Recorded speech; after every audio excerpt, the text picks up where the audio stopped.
কাজের জন্য প্রতিদিনই যাদের বাইরে ইফতার করতে হয় সেসব রোজাদারদের ভরসা সড়কের পাশে অস্থায়ী ইফতারের দোকানগুলো। পেঁয়াজু, ছোলা, মুড়ি, জিলাপি, শরবতের পাশাপাশি বিভিন্ন ফলের আইটেম দিয়ে ইফতার করার সুযোগ রয়েছে তাদের জন্য। আরও জানাচ্ছেন মোবাশ্বের আহমেদ। রোজা এলেই রাজধানীর সড়কের পাশে নানা রকম মুখরোচক সব ইফতার আইটেম নিয়ে বসে ভ্রাম্যমাণ দোকানগুলো। বিকেল হলেই পেঁয়াজু, আলুর চপ, বুট, নানা ফলের আইটেম ও শরবত নিয়ে বসেন ছোট ছোট ব্যবসায়ীরা। ইফতারের সময় যত এগিয়ে আসে দোকানগুলোতে বাড়তে থাকে রোজাদারদের ভিড়। বিভিন্ন দোকান, অফিস ও ব্যবসা প্রতিষ্ঠানের রোজাদারেরা ইফতারের প্রচলিত সব আইটেমগুলো কিনে নেন। খাবারের দাম নিয়ে নেই তেমন কোনো অভিযোগ। আমি এখানে বেগুনি কিনছি, আলুর চপ কিনছি, পেঁয়াজও কিনছি, বুট কিনছি, জিলাপি কিনছি। আমি জিলাপি কিনলাম, তারপরে পেঁয়াজও কিনলাম, ডিপ চপ কিনলাম, তারপরে যে চিকেন কাবাব কিনলাম, টিকা কিনলাম, তারপর ছোলা কিনলাম, বুট কিনলাম।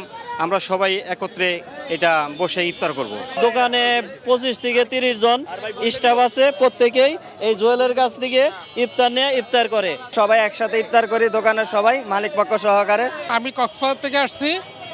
আজকে ইফতারের সময় হয়েছে, এখান থেকে আমি শুধু একা অল্প কিছু ইফতার নিলাম, মালটা নিলাম, বিরিয়ানি নিলাম আর শরবত নিলাম। ইফতার আইটেম বলেন, ইফতার আইটেম এমন যে রোজার যে বাজারটা সবসময় আমরা আতঙ্কে থাকতাম, কিন্তু এই বছর আমাদের সব থেকে স্বস্তির বোধ করতেছি। হোটেল রেস্তোরাঁগুলো চাহিদা বুঝে রোজাদারদের জন্য তৈরি করছেন তেলে ভাজা সব ইফতার আইটেম। রোজাদারদের মধ্যে যারা ভাজাভুজি এড়াতে চান তাদের জন্য বিভিন্ন ফল কেটে বিক্রি করছেন অনেক ব্যবসায়ী। বেচা কিনা প্রথম 10 ভালো ছিল, পরে 10 একটু ছোলা আইটেম চলতেছে। আর আমি বিক্রি করি আলুর চপ, বেগুনি, পেঁয়াজু আর চিকেন চপ আছে, আলু ডিম চপ আছে, এগুলো আমরা বিক্রি করি। আমাদের বেচা কিনা আগে থেকে একটু কম হচ্ছে, কারণ এখন তো শেষ পর্যায়ের কারণে কাস্টমারের চাপ একটু কম।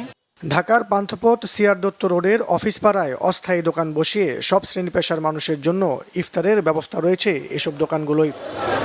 মোবাশ্বের আহমেদ, বাংলাভিশন, ঢাকা।